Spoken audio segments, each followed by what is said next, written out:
Hello everyone. So today's video will be about shame, um, which is one of my big pet hates. I just cannot stand the concept, and I wish that we could do away with it in the whole of the world. So the way I understand shame and the difference between shame and guilt is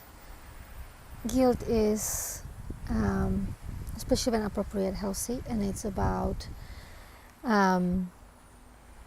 feeling bad about something we had done. So it's about an action or words that we said, and feeling bad about it. It's good for the society because if it's something that's not acceptable to most people, it makes you feel bad, and therefore you learn from it and change your behavior. But you can move on from it pretty quickly because, well, I've done something wrong, I've made my repairs, I've learned from it, moving on. With shame, it's quite a different story. It's more about, it's kind of like you bad as a person, like that's how our brain understands it. It's like when you shaming someone, when you say someone should be ashamed, it's like you're basically saying you a bad person. It's not about you done a bad thing, it's you a bad person. Which, especially when it's said to us when we're very little, can have really horrible consequences, because it affects a whole understanding of ourselves, and that's where the kind of feelings of unworthiness come in, and feelings of not be worthy of love, not being loved, not being acceptable, all that kind of stuff, not being good enough. That all has its roots in shame, being ashamed of who you are, based on someone else's opinions, basically, of you, because that's quite often very external, and then we accept those opinions as ours, and it can become our inner voice that's constantly criticizing us and shaming us, even if the outside world becomes kinder. And feeling shame, or fear of feeling shame, can stop us from doing a lot of things. It can stop us from being intimate relationships. It can stop us from expressing our true selves, or our true opinions and thoughts, feelings. It can stop us from doing certain things, like trying new things, or starting our business, or venturing to new kind of venturing beyond our comfort zone, and that's often because we are afraid that we will fail, which would make us feel ashamed, or we're afraid that we'll embarrass ourselves in front of others, whatever that means to you. There's a lot of shame around our bodies, especially for women, but nowadays even for men. There's a lot of shame around what we think, what we feel, how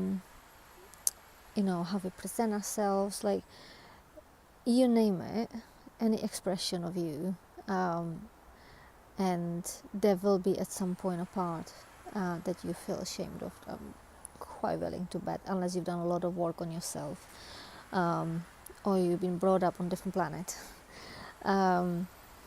So for myself, I can now finally say proudly, I am shameless, completely shameless. I am unashamed of anything and everything about myself. I'm not saying that all of it has been resolved completely. Like, there's still triggers, things come up, but I deal with them very quickly, and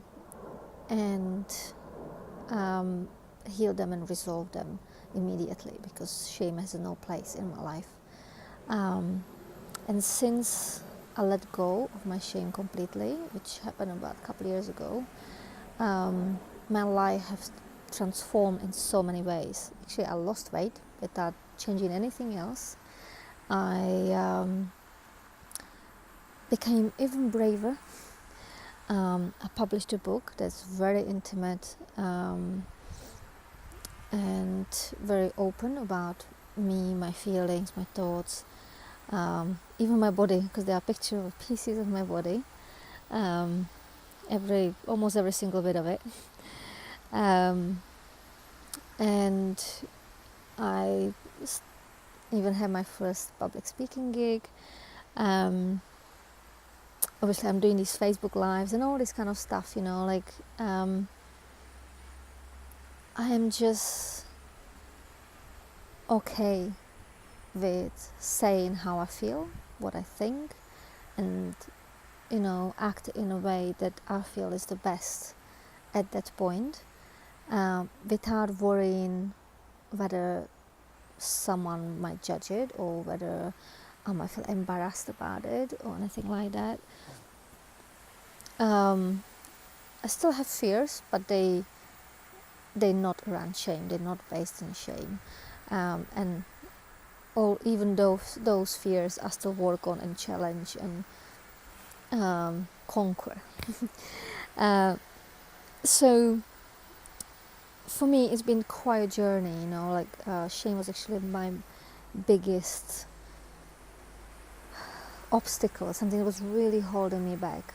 It was holding me back from asking for help. It was holding me back from trying new things or being really adventurous. Been holding me back from being honest, of having intimacy in my relationships.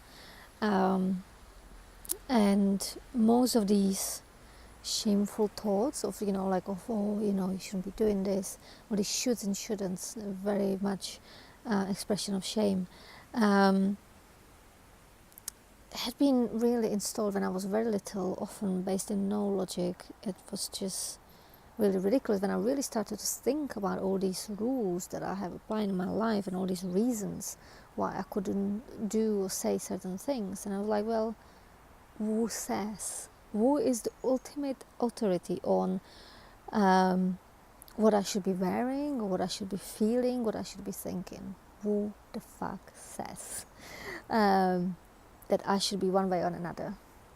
Yes, we as a society have agreed that certain things are acceptable to most of us or not acceptable to most of us, and we created laws around those, and I'm okay with that, and I respect those laws and I respect others, and I'm not forcing myself and my opinions and my existence onto other people, especially if I can sense they're uncomfortable with that. It's fine, but when I'm amongst people that love me and accept me, I express myself fully just as I am. I'm open and direct and honest, and I just say things as I see them, as I feel them.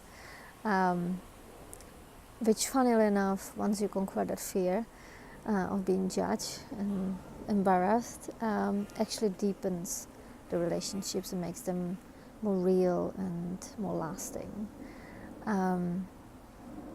I've had quite a bit of help with conquering my shame. It was, I had quite a few therapists, actually. It wasn't just one. It was 3 people that helped me to dig deep enough and go through my fears and my blind spots to uncover this root of it all. So some of it you can definitely work on yourself, like if you get thoughts, the self-criticism, the kind of the critical voice in your head saying, oh, you shouldn't be doing this, or you should be doing this, or oh, this is going to be so embarrassing, or what will people think, and all that stuff. Challenge it, challenging yourself. Who says? Really? But it really makes so much difference. Like, this is me, take me or leave me, challenge it. If you feel that that's something you struggle with, I really recommend you find yourself a good coach or a good therapist to help you unravel this, because in my opinion, I really believe that you can't be truly free unless you stop feeling ashamed of who you are. And I can tell you, whoever you are, whatever you had done in your past, that's in your past, it's done. Who you are right now You can be whoever you want to be, and you're absolutely amazing, and everyone has something to offer to this world, every single person, including you, something that no one else does. And if you mask it, if you hide it because you're ashamed of any other part of you, you're robbing the world of the goodness that you are meant to bring here. So be brave, let go of shame, and yeah, be free. Take care.